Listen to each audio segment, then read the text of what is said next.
guys and gals. Well, welcome back.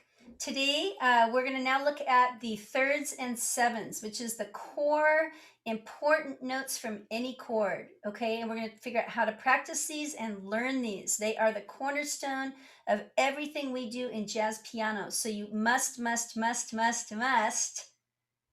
I'll throw in one more, must know your thirds and sevenths by heart and upside down, inside out. Okay, so let me show you some stuff here. Go ahead and open your packet for the thirds and sevens, and the first page is just something that shows you some keys organized in 2-5-1s, and gives you some room to write them out, which is important. But let's just start again on how to think about these thirds and sevens. I'm going to form my first chord, the D minor 7, minor triad with a flat 7, right? Down a whole step from 8. And I'm just going to simply eliminate the root and the fifth. And that leaves me with the two most important chord tones of any chord, 3 and 7. Why is the third the most important? Because it designates major and minor.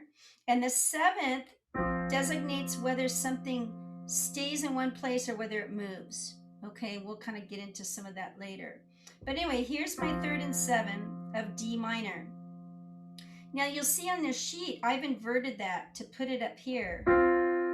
But it doesn't really matter. Let's start here actually, okay? And let me go to the next chord, which is G7. Major triad with a flat 7. Eliminate the root and the fifth. There's my third and 7. Now here's something that I want to point out. We were down here for D minor. We're up here for G7. They could be a lot closer together, right? They share a common chord tone. So why don't we not jump? We never want to jump with our 2-5-1s. We don't want our hands moving around. We want to be very creepy crawly and move to the next closest third and 7. So I'm going to do this. D minor, play the root down here so you can hear that. And now I'm going to resolve it to G7, and I'm going to keep it inverted here instead of playing the F up here, right? Now I'm going to move to C major 7 with just the third and 7. And look what happens here. I'm going to switch hands. 7 always moves down a half a step. Then the 7 moves down a half a step. So now we have some nice voice leading. Voice leading means that we're keeping it within the closest alignment possible, which means very creepy crawly. Okay, now the way it's printed on your sheet is this inversion. Either one is good. In this case, here's the 7th of D minor. 7s always move first. 7 is up here, right? Now what I invite you to do is to 2, 3, and 4. 2, 3, and 4. To play it with 2 hands and do some comping with that. Let me put on my Drum Genius app. I'm going to slow it down just a bit. 1, 2, 1, 2, 3, and 2, 3, and 4. 2, 3, and 4. 2, 3. 1, 2 again, and 2, 3, and 4. 2, 3, and 4. And I'm going to comp a little bit this time. I'm going to pretend a bass.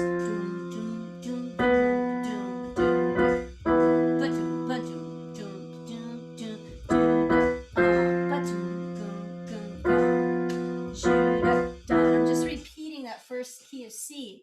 Now they sound a little hollow right now because we don't have our bass in there.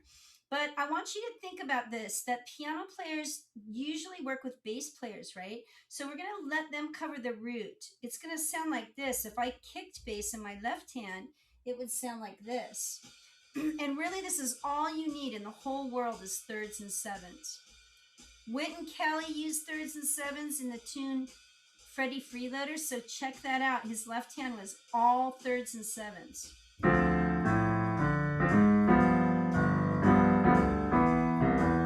If it's good enough for Wynton Kelly, it's good enough for us.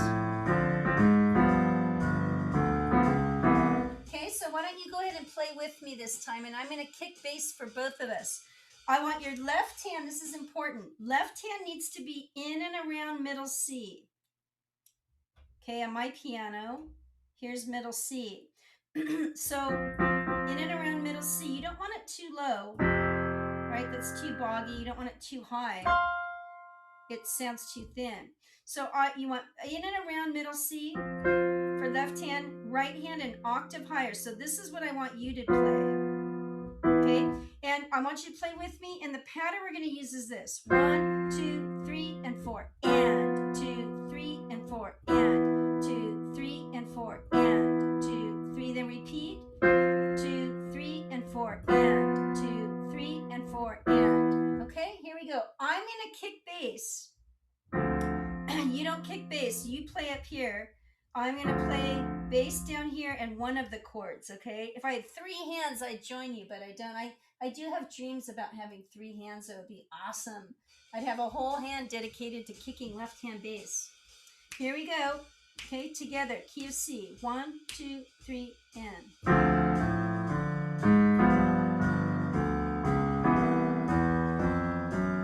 Again, key of C.